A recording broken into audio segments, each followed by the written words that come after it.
बोलो भारत माता की जय जवान जय जवान।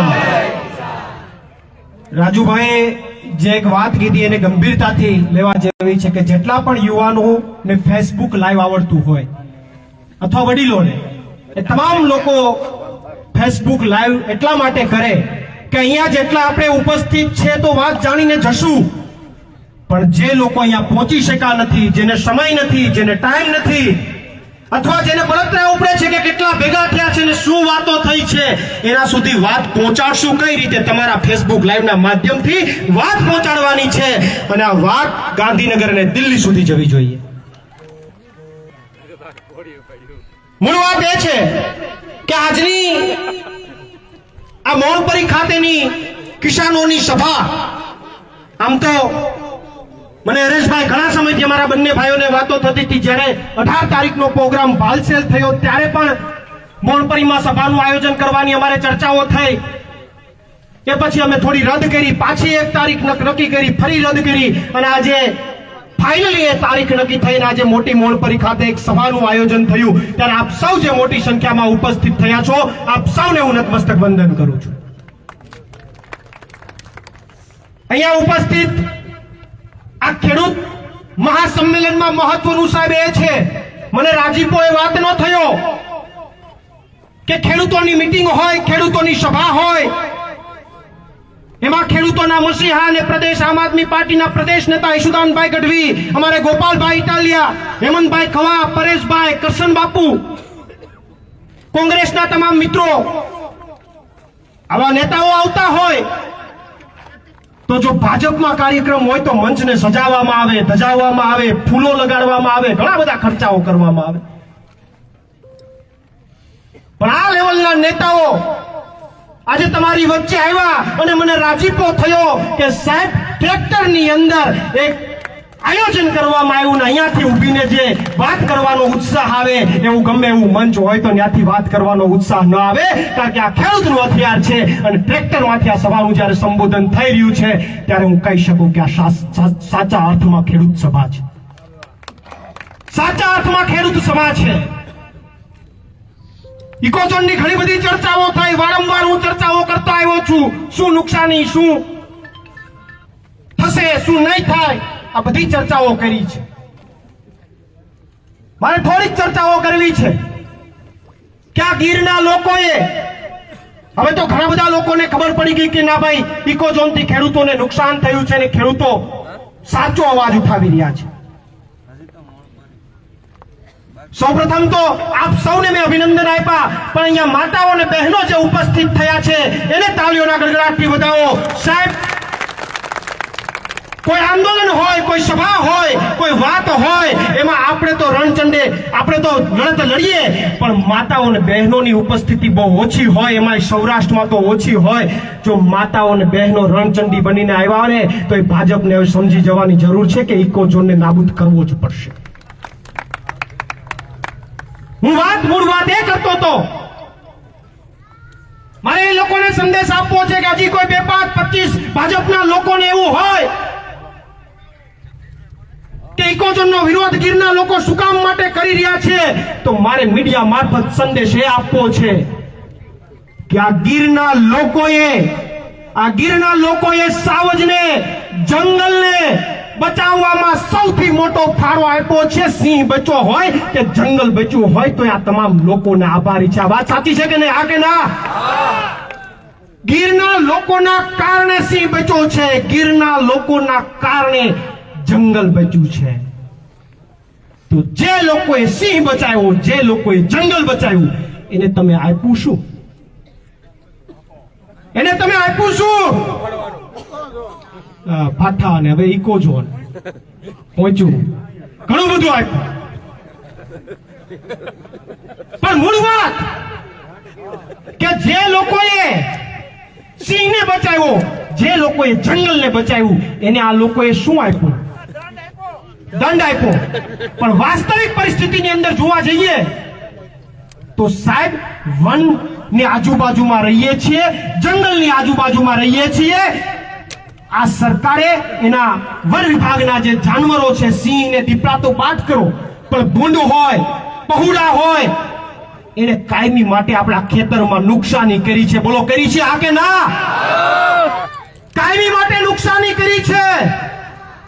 તો ઇકો ઝોન લાવવા માંગો છો તો ઇકો ઝોન પેલા એવી વાત લાવો ને કે તમારા વન્ય પ્રાણીના કારણે મારા ખેડૂતનું જો નુકસાન થાય તો એનો વીમો કેમ નથી આપતા? તમે એનો વીમો કેમ નથી આપતા? બાગાયતમાં કોઈ પહુડા નુકસાન કરે એનો વીમો કેમ નથી આપતા? અને વાત કરો છો ઇકો ઝોનની. અરે સાહેબ, આ વિસ્તારની અંદર આપણી રોજીરોટી એટલે શું? તો કે ખેતી ને પશુપાલન. ખેતી વન્યજીવો થવા નથી દેતા. પશુપાલનની વાત કરીએ, પશુપાલનની વાત કરીએ તો તમારા વન્યજીવો સિંહ હોય કે દીપડો હોય, અમારા પશુઓને મારી નાખે, અમે કઈ બોલતા નથી.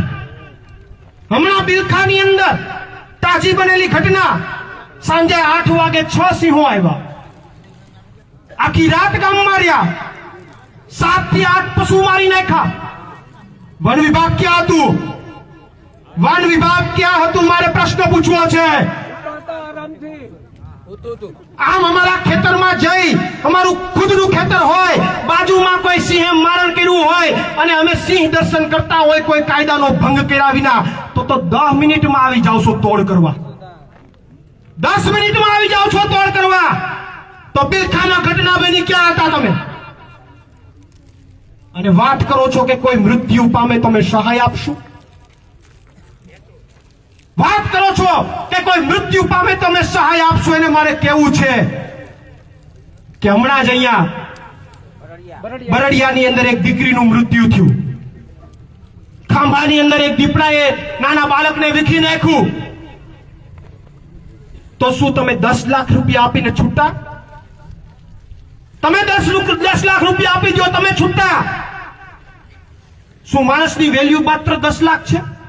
10 લાખથી શું એ વ્યક્તિ પાછો મળી જવાનો છે અમને?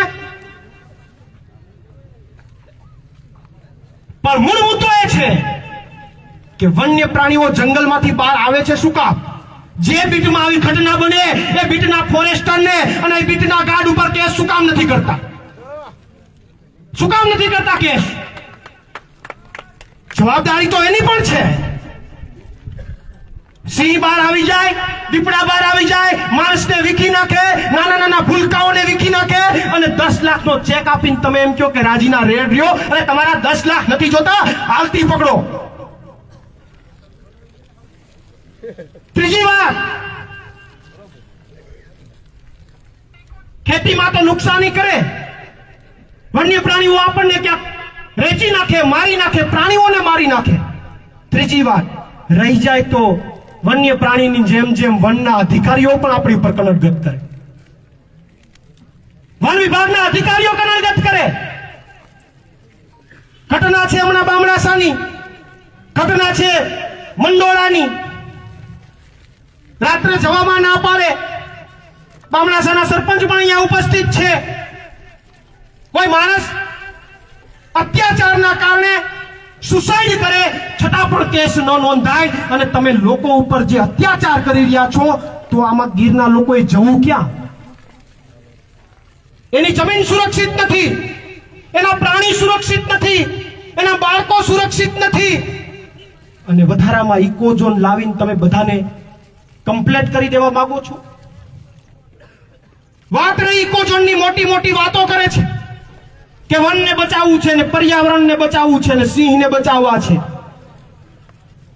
હમણાં તમારા વિસાવદર તાલુકાના ઘોડાછણ ગામે 44 હેક્ટરમાં સોલારનો પ્લાન્ટ આવી રહ્યો છે, સોલારનો પ્રોજેક્ટ આવી રહ્યો છે. આ પ્રોજેક્ટ ગીર અને ગિરનારના કોરિડોરમાં છે. સોલારનો 44 હેક્ટરમાં જે પ્રોજેક્ટ આવી રહ્યો છે કોરિડોરમાં છે. ઇકો ઝોન પણ ત્યાં લાગે છે. 2011 નો સરકારનો પરિપત્ર છે કે આ કોરિડોરમાં કોઈ પણ જાતનો ઉદ્યોગ કે કોઈ પણ જાતનો પ્રોજેક્ટ લાવી શકાય નહીં. કેન્દ્ર સરકારનો અભિપ્રાય છે. કેન્દ્ર સરકારનો પરિપત્ર છે. અરે એમના વાઇલ્ડ લાઈફના ભૂતપૂર્વ સભ્યએ એવું કીધું છે, એના સરકારના સભ્યએ ભૂષણ પંડ્યા એને એવું કીધું કે આ નિયમની વિરુદ્ધમાં છે, સોલાર પ્રોજેક્ટ લાવી ન શકાય. સિંહ ઉપર જે ડોક્ટરો રિસર્ચ કરી રહ્યા છે, ડોક્ટર જલ્પેશ અને ડોક્ટર બીજા બે ડોક્ટરો છે, એ ડોક્ટરોએ એવું કીધું છે કે રાજુલા અને એ વિસ્તારમાં સોલારના પ્રોજેક્ટ આવ્યા, એના કારણે સિંહના નેચરમાં, સિંહના સ્વભાવમાં ફેરફાર થયો છે. સિંહ માણસ ઉપર હુમલા કરતો થયો છે, બાકી સિંહ ક્યારે માણસ ઉપર હુમલો ન કરે, આવું ડોક્ટરોએ કીધું છે. છતાં વન વિભાગે પોતે 2 વાર ના પાડી આની પહેલા, અને હવે વન વિભાગ કેમ તલપાપડ થઈ રહ્યું છે 44 હેક્ટરમાં સોલારનો પ્રોજેક્ટ લાવવા માટે? ત્યાં શું સિંહને નુકસાની નથી થતી? ત્યાં વન અને પર્યાવરણને નુકસાની શું નથી થતી? ત્યાં સરકારના નિયમોના ધુજાગરા નથી ઉઠતા? તમને પૈસા મળે, કોઈ મોટા માથાઓ 5-5, 10-10 લાખ કરપ્શન આપે તો ન્યા ઇકોઝોનની હદરેખા ખાંચો પાડી દો છો. ન્યા ઇકોઝોન અંદર આવી જાય, તમને ફાયદો થાય ત્યાં સોલાર આવી જાય, તમને ફાયદો થાય ત્યાં ઉદ્યોગ આવી જાય, તમને ફાયદો થાય ત્યાં રિલાયન્સ આવી જાય. અને ખેડૂત માટે ઇકોઝોનનો કાયદો લાવી અને ખેડૂતને કાયમી પાયમાલ કરવાની વાતને આજે પણ નહીં ચલાવી લેવાય અને આવતીકાલે પણ નહીં ચલાવી લેવાય. બોલો, આ લડત લડવાની તમારી બધાની તૈયારી છે, આ કે ના? તૈયારી છે, આ કે ના? ક્યાંય પણ સભા થાય તો મારી એક કાયમી માટેની આપ સૌને સલાહ છે. મોટી સંખ્યામાં આપ ઉપસ્થિત થયા, થોડા ઘણા પાછળ બેઠા, થોડા ઘણા સાઈડમાં, થોડા ઘણા આ બાજુ, થોડા ઘણા પેલી બાજુ. આ બોન્ડ વાળી ખબર તમને પડી ગઈ કે શું છે કે સંખ્યા મોટી થાય બોન્ડ ભરવો પડશે? તમારા સુધી સમાચાર આવી ગયા બોન્ડ વાળા? તમ તારે ભેગા બેહો ને, કઈ વાંધો નહીં, આવા બોન્ડ તો ઘણા બધા આવે. ભેગા બેહો, તાકાત બતાવો, શક્તિ બતાવો. અને એક મહત્વની વાત તમારી સામે કરું. કોઈ દેશને લડવું હોય કે કોઈ રાજાને લડવું હોય ને તો એની 3 સેના મજબૂત હોવી જોઈએ. 3 સેના આપણા દેશની માની લો કે 3 મહત્વની સેના, ભૂસેના હોય, નૌકા સેના હોય, હવાઈ સેના હોય, નૌકા સેના હોય અને દરિયાની સેના હોય. 3 સેના. આ 3 સેના મજબૂત હોય અને આપણે 3 બાજુથી ઘા કરીએ તો જીતીએ કે નહીં? બોલો, હા કે ના? ધરતી ઉપરથી પણ લડાઈ, સમુદ્ર ઉપરથી પણ લડાઈ અને હવામાંથી પણ લડાઈ તો એ દેશ ક્યારેય નબળો પડે કે ન પડે? બોલો, હા કે ના? જીતીએ ને આપણે? તો મારે તમને એક વાત કેવી છે કે આ ઇકોઝોનમાં જો જીતવું હોય તો એક સેનાથી તો આપણે લડાઈ લડી રહ્યા છે 2016 થી, રસ્તા પરની લડાઈ. અને રસ્તા પરની લડાઈમાં તો આપણે બધા મજબૂતીથી આગળ વધી રહ્યા છે, એમાં હવે બહુ કોઈ વાંધો નથી. હજી આવનારા દિવસોમાં આપણે પ્રોગ્રામો જાહેર કરશું. રસ્તા પરની લડાઈ તો મજબૂત છે સાહેબ, તમારા બધાના આશીર્વાદના કારણે. અને એટલા માટે તો ઘણા બધાએ પાછા પાની કરી પણ છે. પણ બીજી લડાઈ, જેમ ભૂસેના હોય, નૌકા સેના હોય ને ઉપર હવાની સેના હોય, એરક્રાફ્ટ હોય, એમ બીજી લડાઈ જો તમારે ઇકોઝોનને નાબૂદ કરવો હોય તો યાદ રાખજો, મગજમાં યાદ રાખજો, રસ્તા પરની લડાઈ લડીએ, બધું કરીશું.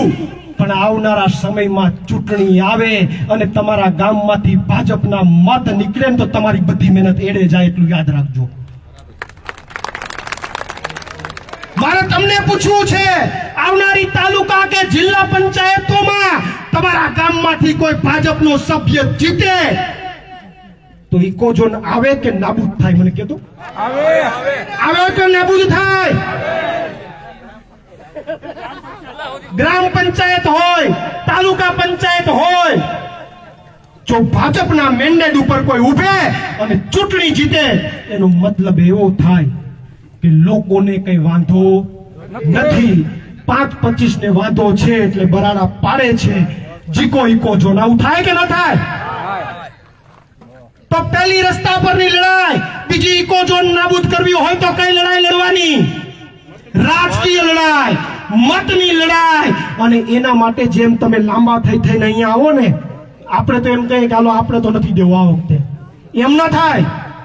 તમે અહીંયા લાંબા થઈને મહેનત કરો ને, એમ તમારા ગામમાં ઘેરે ઘેરે નીકળી જવું પડે કે ભાઈ ભૂલથી એ સગો ભાઈ ઉભો હોય ને તો એ ભાજપને મત ન આપતો, બાકી જીતશે તો ઇકોઝોન આવશે, અને ઇકોઝોન આવશે તો તમારા જમીનના ભાવને ઘટતા કોઈ રોકી નહીં શકે. આ વાસ્તવિક વાત છે, રાજકીય વાત નથી. કારણ કે માની લો કે અત્યારે રાળો પાડીએ, બરાડો પાડીએ, અમે મહેનત કરીએ, પરસેવો પાડીએ, આવનારી તાલુકા જિલ્લાની ચૂંટણીમાં કે પંચાયતોની અંદર ભાજપના લોકો જીતી જાય તો તમને લાગે છે આપણે આ બધી મહેનત કરીનું ફળ મળે? ચોખ્ખી વાત છે, લોકશાહીની અંદર ગણતરી મતોની થાય. લોકશાહીની અંદર કોઈ પક્ષ ડરે તો મતથી જ ડરે, અને મતથી ડરતો હોય તો આપણે આપણું બીજું હથિયાર ઉગામી અને રાજકીય લડાઈમાં બધાને સાફ કરી દેવા જોઈએ. ત્રીજી વાત, ત્રીજી સેના કાયદાકીય લડાઈ. અમારે સાસણગીરના ઘણા બધા લોકો લડી રહ્યા છે, એમાં મારો સપોર્ટ છે. જ્યાં જરૂર પડશે ત્યાં અમે ટેકો આપીશું, આપણે બધા ટેકો આપીશું. આ ત્રણેય લડાઈ જો લડીએ તો ઇકોઝોનને નાબૂદ કરવામાં સફળ રહીએ. બાકી માત્ર સભા, માત્ર ભાષણ, માત્ર રેલી, એનાથી પરિણામ નથી નથી નથી. બની શકે કે એને રોકી શકીએ પણ અટકાવી ન શકીએ, કેન્સલ ન કરી શકીએ, નાબૂદ ન કરી શકીએ. તો મારે તમને પૂછવું છે, જ્યાં સુધી ઇકોઝોન નાબૂદ ન થાય, સદંતર નાબૂદ ન થાય, ત્યાં સુધી તમારા ગામમાંથી એક પણ મત ભાજપને ન જોવો જોઈએ. એના માટે કોણ મહેનત કરશે? બોલો, જેને મહેનત કરવાની હોય હાથ ઊંચા કરો. સરસ. છેલ્લી વાત, આ કોઈ રાજકીય વાત નથી, તમારા હિતની વાત છે. પછી તમારે જે કરવું હોય કરજો માય બાપ, પણ જ્યાં સુધી ઇકોઝોન નાબૂદ ન થાય ત્યાં સુધી આ આંગળી કમળના બટન ઉપર ના જવી જોઈએ, ના જવી જોઈએ અને ના જવી જોઈએ. બાકી અપેક્ષા રાખશો, આશા રાખશો કે ઇકોઝોન નાબૂદ થાય તો નહીં થાય. ખૂબ ગંભીર બાબત છે. અને છેલ્લી વાત, રાજકીય લડાઈ તો તમારે લડવાની છે, કાયદાકીય લડાઈમાં અમે સહયોગ આપશું. પણ છેલ્લી વાત, મીડિયાના તમામ મિત્રો પધાર્યા છે, બધાનું પણ હું આવકારું છું. છેલ્લી વાત, આ રસ્તા પરની લડાઈ પણ ચાલુ રહેશે, અને કઈ રીતે ચાલુ રહેશે એના આગામી પ્રોગ્રામ હું તમારી સામે જાહેર કરું છું. રસ્તા પરની લડાઈને હજુ વધુ મજબૂત બનાવવા માટે આગામી 14 જાન્યુઆરી એટલે કે ઉત્તરાયણના પર્વમાં આ ગીરના 196 ગામની અંદર અને સુરતમાં પણ જે આપણા યુવાનો રહી છે ને, એ દરેક જગ્યાએ ઇકોઝોન નાબૂદ કરોના સ્લોગન વાળા પતંગ બનાવી, અને એ પતંગ જ ચગવા જોઈએ અને એ પતંગ જ કપાવવા જોઈએ. આવો કાર્યક્રમ 196 ગામમાં આપવાનો છે. બોલો, તૈયારી છે? પતંગ ચકતી હોય એટલે આપણે ગોખણિયું ફેંકીએ, એમ ઇકોઝોન હટાવવાનો પતંગ ચકતો હોય ને એમાં ગોખણિયું ફેંકીને ખેંચી લેવાનું હેઠે, અને એનો વિડીયો બનાવવાનો મૂકવાનો. 14મી તારીખ ઉત્તરાયણ, ઇકોઝોન નાબૂદ કરવાના સ્લોગન વાળો પતંગો ચગાવી અને આ સરકારને સંદેશ આપશું કે ગીરના લોકો ઇકોઝોનની સાથે નથી નથી અને નથી. બોલો, તૈયારી દરેક ગામમાં થશે આ પ્રોગ્રામ?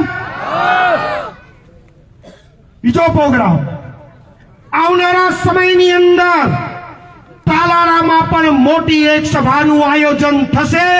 ક્યાં થશે, કઈ તારીખે થશે, એ આવનારા સમયમાં તમને જાહેર કરશું.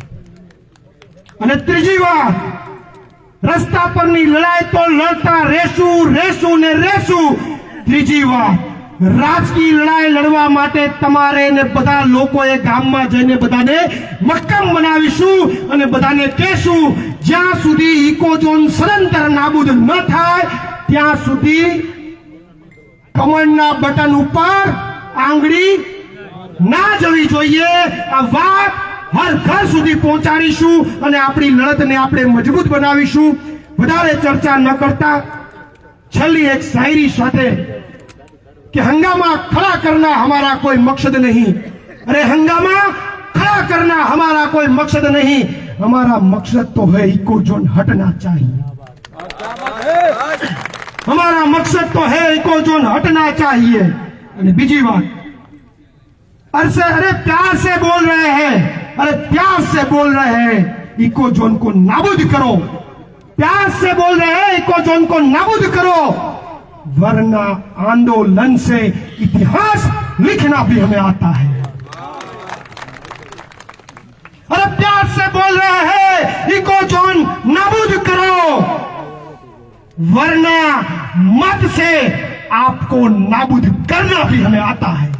એટલી જ વાત સાથે મારી વાણીને વિરામ આપું છું। આભાર। ભારત માતા કી।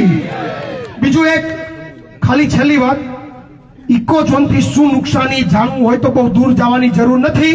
બિલખાની આજુબાજુના બધા ગામડાઓમાં રોડ ઉપર, હાઈવે ઉપર ધંધા કરતા લોકોને પ્લાસ્ટિક ન વાપરવા ઉપર સદંતર બેન્ડ આપી દીધો છે અને ઘણી બધી નોટિસો આપીને પૈસા ઉઘરાવ્યા છે। એટલે આ આપણી નજીકની જ વાત છે। સાથે સાથે ગિરધરભાઈ પણ અહીંયા ઉપસ્થિત છે, એને પણ આપણે વધાવીએ। પણ ત્યાંથી તાલાળાથી ઘણા બધા લોકો આવ્યા છે। આપ સૌને જે કોઈ પણ ઉપસ્થિત થયા છે બધાને વધાવું છું। અહીંયા ઉપસ્થિત તમામ મહાનુભાવોને વધાવીએ છીએ। આવનારા સમયમાં આપણી આ જ લડત ચાલુ રહેશે અને લડતા રહીશું। આભાર।